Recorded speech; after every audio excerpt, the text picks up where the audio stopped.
The most dangerous part of going to the moon is not the moon. It never was. It is coming home. 4 astronauts are now farther from Earth than any human being has been in more than half a century. They are not drifting in danger. They are not surrounded by threats waiting to strike in the vacuum of space. Up there, beyond low Earth orbit, space is quiet, predictable, almost indifferent. The real danger is waiting somewhere else.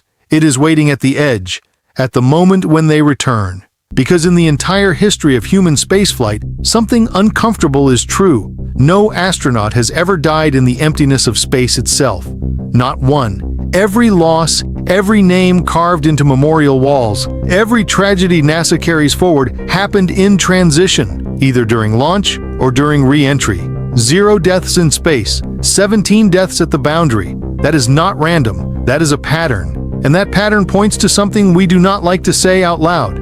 The most dangerous place in spaceflight is not deep space. It is the thin, violent interface between space and Earth's atmosphere, the line where physics stops being forgiving. And that is exactly where Artemis II will be tested, not on the way out, on the way back. Right now, those 4 astronauts are riding a mission built on ambition, engineering, and decades of accumulated knowledge. They will break a record that stood for 53 years, traveling farther than any human since the Apollo era. They will look back at Earth as a distant sphere, small enough to disappear behind a thumb. But none of that determines whether this mission succeeds, because success is not defined by distance. It is defined by survival, and survival depends on a single event. Re-entry at 25,000 miles per hour. There is no gradual transition, no second chance, no pause button. The capsule will hit the upper atmosphere at a velocity so extreme that the air itself cannot move out of the way. Instead, it compresses violently.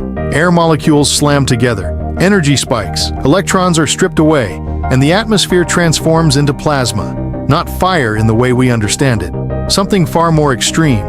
A superheated, electrically charged layer reaching temperatures near 5,000 degrees Fahrenheit, hotter than the visible surface of the sun. This is not a worst-case scenario. This is normal. Every lunar return creates this environment, and the only thing standing between that plasma and the people inside is a layer of material just inches thick. That material is called avcoat. Avcoat is not built to resist heat. It is built to die. That is its purpose. The outer layer burns away deliberately, transforming into a carbonized shell. That shell slows heat transfer while releasing gases outward, pushing energy away from the surface. It protects the capsule by sacrificing itself in a controlled sequence, one microscopic reaction at a time. It is elegant, brilliant even, but it comes with a condition. Everything has to happen exactly as designed. If the char layer forms too slowly, heat penetrates deeper than expected. If gases cannot escape, pressure builds beneath the surface. And when that pressure exceeds the strength of the material above it, the system does not fail gradually. It ruptures. Chunks break away.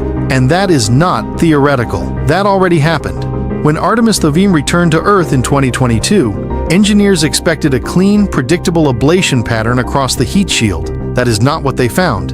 Instead, they found over 100 locations where the material did not behave as predicted. Areas where avcoat fractured, separated, and ejected pieces in ways no simulation had anticipated. The capsule survived, but survival is not the same as understanding. And in aerospace engineering, that difference matters more than anything.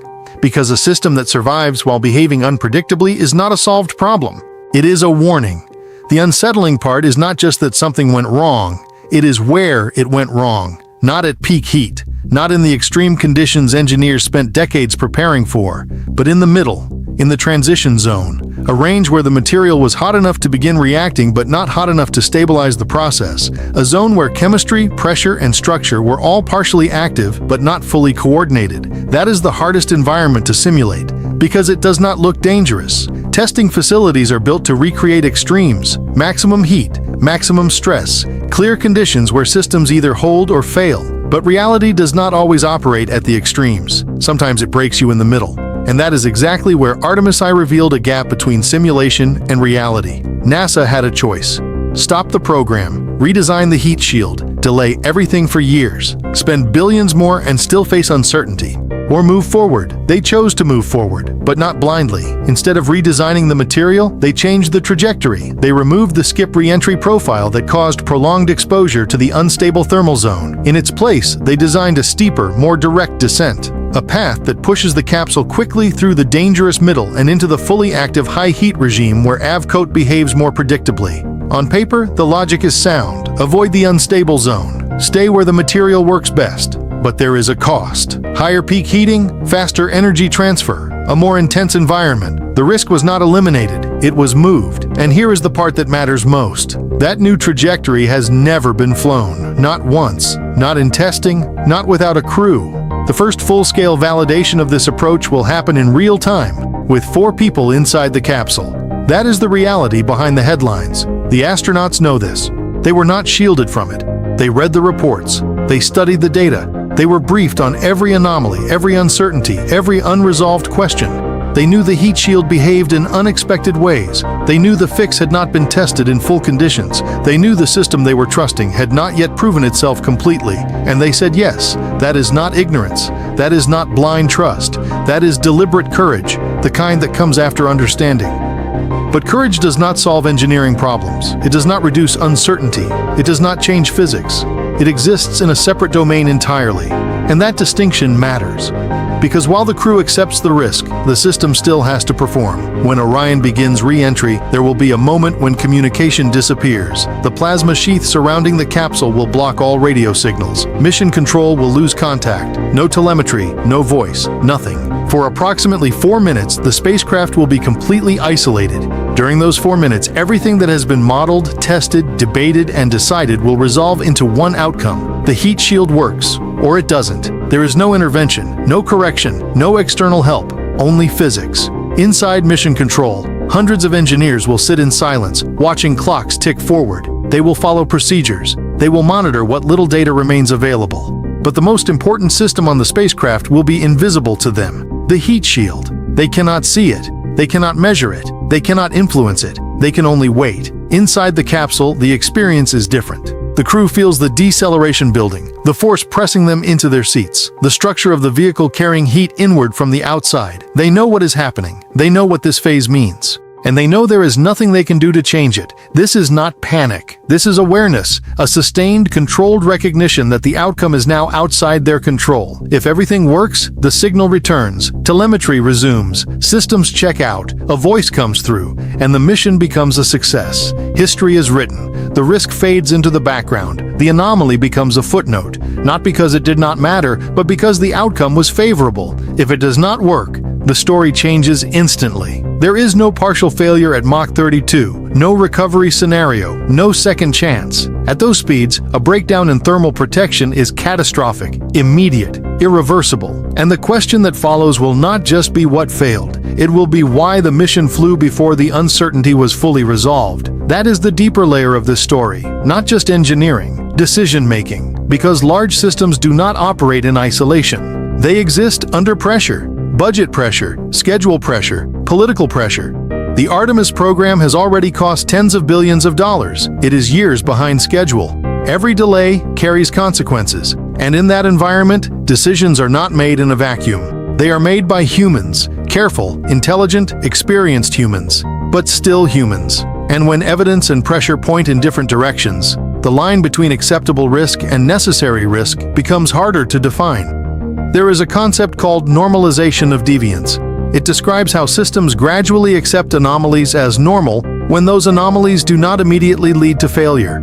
Over time, the absence of disaster becomes evidence of safety, even when the underlying risk has not changed. NASA knows this. It has lived through it. It has studied it. It has built processes to prevent it.